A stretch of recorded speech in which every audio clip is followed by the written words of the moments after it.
Welcome friends, आपका mission achieve channel में स्वागत है। देखिए बच्चों, जो इससे पहले हमने ऑयल सीड क्रॉप से पहले हमने अपनी सीरियल्स कंप्लीट कर ली हैं और पल्सेस कंप्लीट कर लिए हैं। अब हमारा जो नेक्स्ट टॉपिक रहेगा वो रहेगा अपना ऑयल सीड क्रॉप के बारे में, जो हमारी जिससे हमें तेल मिलता है। ठीक है, ऑयल सीड क्या होती है?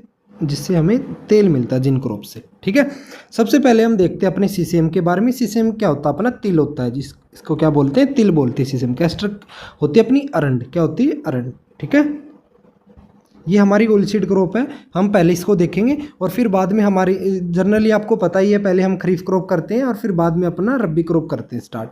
ठीक है, बाद में रब्बी करते हैं। तो सबसे पहले हम इनको ही देखते हैं। देखिए, स्टार्ट करते हैं। पहले हमारा जो आज का नया थॉट है वो क्या रहेगा? हमारा जो थॉट है वो क्या कहता है बच्चों? देखिए, never complain about the difficulties in the life because director means director यहाँ किसको कहा गया? गॉड को कहा गया, भगवान को कहा गया है। The hardest role to the his best actor. देखिए क्या कहता है ये हमारा थॉट कि अपनी लाइफ के अंदर जितनी भी डिफ़िकल्टीज आती है, जितनी भी कठिनाइयाँ आती है, हमें उसके बारे में कंप्लेन नहीं करनी चाहिए, क्योंकि जो डायरेक्टर है, जो भगवान है, वही अपने एक्टर को सबसे बेस्ट रोल देते हैं जिसमें उसके अंदर कैपेसिटी होती है, कैपेबिलिटी होती है। ठीक है, और उस रोल को प्ले करने की, तभी हमारी लाइफ के अंदर कठिनाई आती है। अदरवाइज अगर आप कुछ काम ही नहीं करोगे, कुछ आपको यही नहीं होगा कि भाई हमने कंपटीशन निकालना है या कुछ और पेपर निकालने क्लियर करने हैं, तो अगर आप लोग डिफ़िकल्टीज़ ही नहीं आएंगे आपकी लाइफ में, तो आप क्या रोल प्ले करोगे? ठीक है, तो ये बात ध्यान रखना कि कठिनाइयाँ उसी के जीवन में आती है जो जीवन में कुछ करना चाहता है। भगवान भी चाहते हैं कि भी आप कुछ अच्छा करो। ओके, चलिए अब स्टार्ट करते हैं अपना टॉपिक आज का। सीसेम। सीसेम क्या होता है? तिल बोलते हैं। क्या बोलते हैं इसको? तिल। ठीक है, इसका कॉमन नेम है वो आपको बता ही दिया है कि भाई इसको हम तिल बोलते हैं। इसका फेमस नेम है, फेमस नेम होता है कि भाई इसको किस नाम से और जाना जाता है? इसको queen of oil seed crop के नाम से जाना जाता है, तिल को, याद रखना। और पुअर मैन सब्सटीट्यूटेड फॉर घी भी बोलते हैं इसको, और बटर ऑफ मिडल ईस्ट भी बोलते हैं। ये तीन इसके क्या हैं भाई? फेमस नेम है जिस नाम से तिल हमारा फेमस है। ठीक है, तिल की फैमिली कौन सी है? पेडिलिएसी फैमिली है। कौन सी फैमिली है भाई?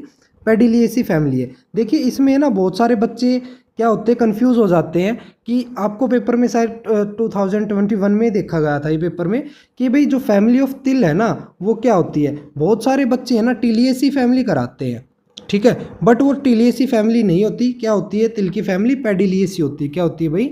पेडिलिएसी होती है। इसको अच्छे से कवर कर लेना, ध्यान रख लेना। जो साइंटिफिक नेम है अपने तिल का, सिसेम का, क्या है भाई? सिसेनम इंडिकम है। क्या है? सिसेनम इंडिकम है। ठीक है, अब बात आती है इसका ओरिजिन की। ओरिजिन सिसेम का क्या है? अफ्रीका है। क्या है? अफ्रीका। ठीक है, और इसके अंदर होता है प्रोटीन परसेंटेज कितना मिलता है हमारे तिल के अंदर? 18 से 20% हमें क्या मिलता है भाई? प्रोटीन मिलता है। प्रोटीन कंटेंट होता है हमारे तिल के अंदर। ठीक है, और ऑयल कंटेंट कितना होता है? 46 से 52% होता है। कितना होता है? 46 से 52% इसके अंदर ऑयल कंटेंट होता है। ठीक है, इसीलिए हम इसको ऑयल सीड क्रॉप के अंदर कंसीडर करते हैं। फिर बात आती है, जो हमारा तिल होता है एंटी बैक्टीरियल होता है, एंटी फंगल होता है और एंटीऑक्सीडेंट प्रॉपर्टी होती है। देखिए आपके घरों के अंदर देखा होगा कि तिल होते हैं, उसको ना तो उसके अंदर कोई बैक्टीरिया वगैरह आता, ना कोई फंगस लगती। क्यों नहीं लगती भाई? उसके अंदर एंटी बैक्टीरियल प्रॉपर्टी होती है, एंटी फंगल प्रॉपर्टी होती है, और वो एंटीऑक्सीडेंट की प्रॉपर्टी भी शो करता है अपना तिल। ठीक है, इसलिए ये आपका छोटा सा रहेगा थोड़ा सा हमारा सीसेम के बारे में। इसके बाद में अब इसका देखते हैं कि सोइंग टाइम, सीड रेट वगैरह कितना क्या रहता है।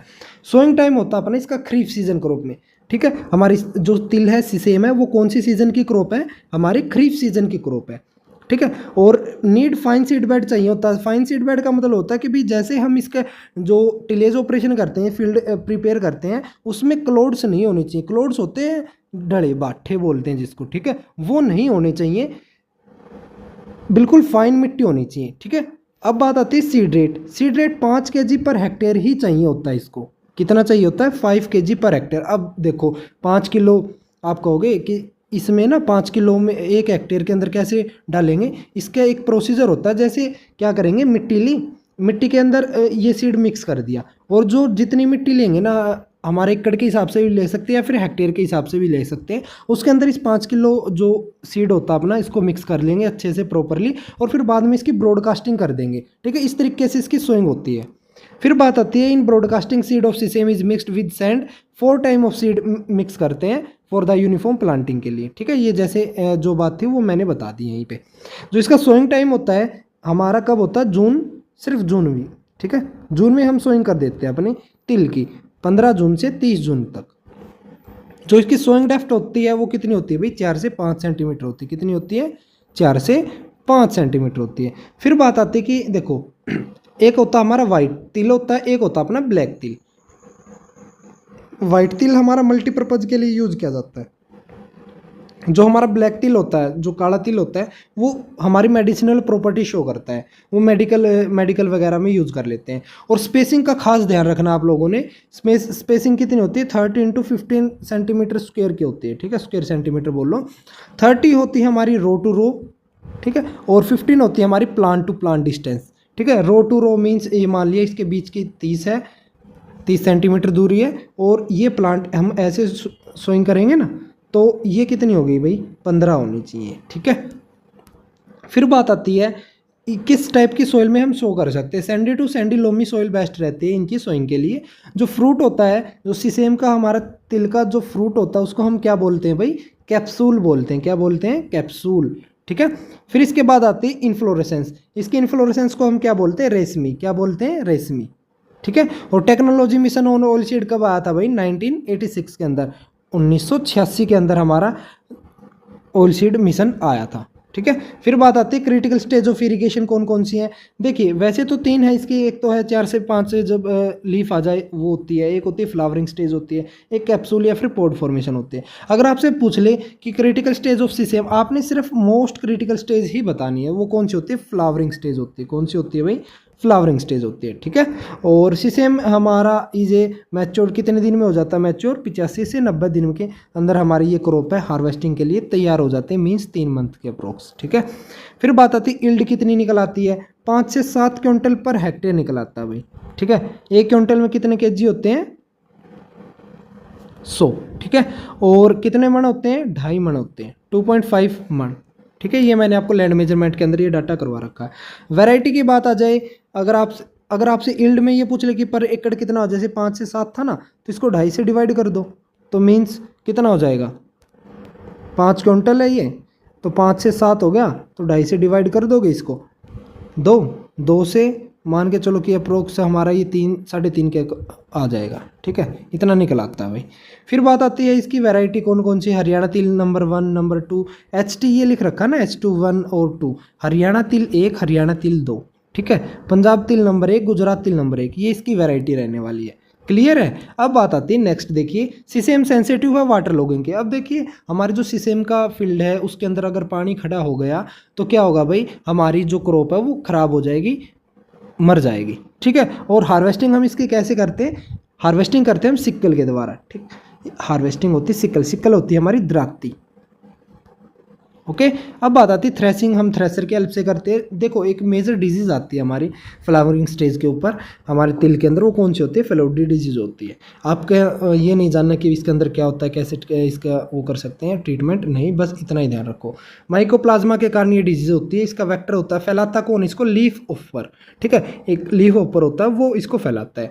Due to this flowering change leaf like structure. देखिए जो इसका फ्लावर का जो कलर है वो जो फ्लावर है वो कैसे चेंज हो जाएगा, एक पत्ते जैसा चेंज हो जाएगा। हम इसका ट्रीटमेंट भी कर सकते हैं मोनोक्रोटोपस डाल के 36 ये, ठीक है, पूरा नाम ये इसका, और 5 लीटर पर एकड़ या हेक्टेयर में डाल देंगे, ठीक है। हेक्टेयर की बात है ये हमारी इसका क्या रहने वाला है, ट्रीटमेंट रहने वाला है। अब बात आती है कैस्टर। कैस्टर क्या होती है, अरंड। क्या होती है भाई, अरंड। ये हमारी एक ऑयल सीड क्रॉप है भाई, ध्यान रखना। देखो मैं आपको दिखा देता हूँ, तिल हमारा ऐसा होता है, ठीक है, और कैस्टर ऐसी होती है, रंड, जो हमारे रंड की क्रॉप है, ऐसा प्लांट होता है। और हमारे बावड़ में भी है भाई, वहाँ पे फील्ड भी है। अब देखिए क्या रहेगा, इसका साइंटिफिक नेम क्या होता है कैस्टर का, राइकिनस क्यूमनिस। देखिए प्रोनाउंसिएशन पे मत जाना, जो मैं आपको पढ़ा रहा हूँ उसको देख लेना। मानता हूँ गलत भी हो सकती है, सही भी हो सकती है, वो आप अपने अकॉर्डिंग देख लेना। अब बात आती है इसकी फैमिली कौन सी है, यूफोर्बिएसी फैमिली है। सोइंग टाइम इसका जून जुलाई होता है। जून जुलाई है तो मीन्स कौन सी सीजन क्रॉप हुई है, खरीफ सीजन क्रॉप हुई, ठीक है, ध्यान रख लेना, खरीफ सीजन क्रॉप अपनी कैस्टर भी। जो इसका सीड रेट चाहिए होता है 12 से 15 केजी पर हेक्टेयर। कितना चाहिए होता है?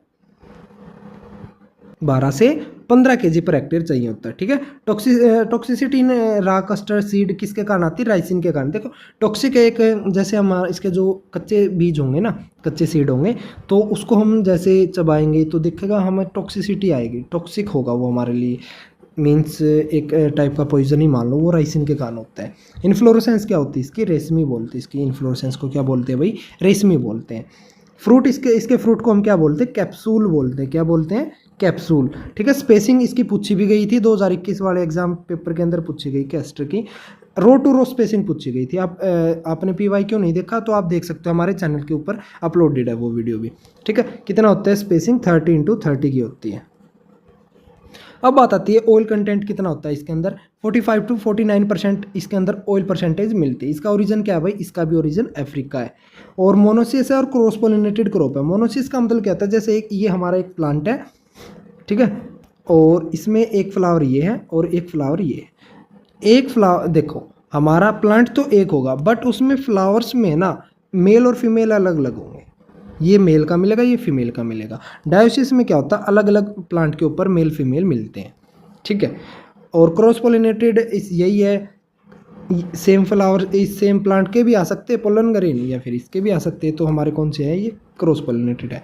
Nipping is done to increase growth. देखिए निपिंग एक प्रैक्टिस की जाती है, मैंने आपको उसमें भी बताया था, हमारा जो चना करवाया था, हमारा चिकपी करवाया था, उसमें ऊपर से क्या होते हैं, जो एपिकल पोर्शन होता है उसको तोड़ देते हैं, जिससे क्या होता है भाई, जो ग्रोथ है वो अच्छी हो पाती है। ठीक है। इसके अंदर केमिकल कौन सा मिलता है? राइसोनियोलिक हमें मिलता है। Used as a medicinal purpose के लिए हम इसको यूज़ करते हैं। और वैरायटी कौन सी है भाई इसकी? जो हरियाणा कैस्टर 1 DCH मीन्स 117। तो ये हमारी कौन सी रहेंगी? डायरेक्टरेट ऑफ हरियाणा कैस्टर तो नहीं बोल सकती इसको, ये डायरेक्ट ही याद रख लेना भाई, DCH 177। ठीक है। ये और CH1 हरियाणा कैस्टर 1, ये इसकी क्या है भाई? वैरायटी है कैस्टर की। क्लियर है। और यही था हमारा दोनों क्रॉप्स के बारे में। ऑयल सीड क्रॉप्स के हमने स्टार्ट कर दिए हैं, CCM और कैस्टर हमने कंप्लीट कर लिया है। नेक्स्ट जो वीडियो आएगी वो हमारी ग्राउंड नट पे आएगी, आगे हम उसको कंटिन्यू करेंगे। और इसमें जो आपको बता देता हूँ मैं, बहुत सारे बच्चों को ये भी कन्फ्यूजन रहेगा कि सर आप ये क्रॉप्स तो करवा रहे हो, क्या पता इनसे एग्जाम में आएगा नहीं आएगा। देखिए जो सिलेबस है अभी उन्होंने यूनिवर्सिटी वालों ने ना ही तो कुछ बताया ना कुछ और किया है। जैसे हमने जो करवाए थे 10 से 12 नंबर की हमारी आई थी, जो हमारी एग्रीकल्चर थी लास्ट पेपर के अंदर 2025 के अंदर, तो उसमें क्या था, जो 10 से 12 क्वेश्चन थे ना वो सारे के सारे हमने नोट्स के अंदर करवा रखे थे बच्चों को। ठीक है। और जो रही बात एग्रीकल्चर का, मेन तो आपका साइंस मैथ है, वहाँ पे भी फोकस करो। हमारे भी चैनल के ऊपर हम पढ़ाएंगे साइंस भी और मैथ भी, और उसमें थोड़ा सा डिले हो सकता है क्योंकि पहले हम ये सोचते हैं कि भाई अपना एग्रीकल्चर का पोर्शन कंप्लीट कर ले। मैं आपको एग्रोनॉमी तक करवा दूंगा कंप्लीट। ठीक है। आपको हॉर्टिकल्चर में अभी स्टार्ट नहीं करवाऊंगा। और इससे पहले मैंने जितनी वीडियो अपलोड कर रखी है वो पढ़ लेना, वो भी, क्योंकि ये रहता है भाई क्वेश्चन कहीं से भी आ सकता है। अगर वो मेंशन कर देंगे ना तो फिर ये रहेगा चलो मेंशन कर दिया सिलेबस। ठीक है। बट कोई ना, आप तैयारी करते रहो। इसके बाद क्योंकि वही 10 नंबर है ना, कम नहीं होते भाई, क्योंकि एक एक नंबर से बच्चों के सिलेक्शन रुक जाते हैं। अच्छे से प्रिपरेशन रखो अपनी साइंस की भी, मैथ की भी, एग्रीकल्चर की, सोशल साइंस की भी। हिंदी इंग्लिश जो आपका आसान है वैसे तो, बट इजी हम ले भी नहीं सकते इतना। ठीक है। 5-5 मार्क्स के आए थे और आपका जो मैथ और साइंस ज़्यादा देखने को मिले थे 32 से 33 नंबर के, और फिर बाद में सोशल साइंस थी वो 15 नंबर की थी, और 10 से 12 नंबर के अपने एग्रीकल्चर भी थे। ठीक है। ये पोर्शन है, हम आपको एग्रीकल्चर कंप्लीट करवा देंगे, फिर अपना साइंस कंटिन्यू करेंगे या फिर मैथ कंटिन्यू करेंगे। ओके। और अभी तक आपने हमारे चैनल को सब्सक्राइब नहीं किया, मिशन अचीव चैनल को, तो सब्सक्राइब कर लो, बेल आइकन को जरूर प्रेस कर दो ताकि आपको आगे आने वाली जो नोटिफिकेशन है सबसे पहले मिल सके। ओके। धन्यवाद।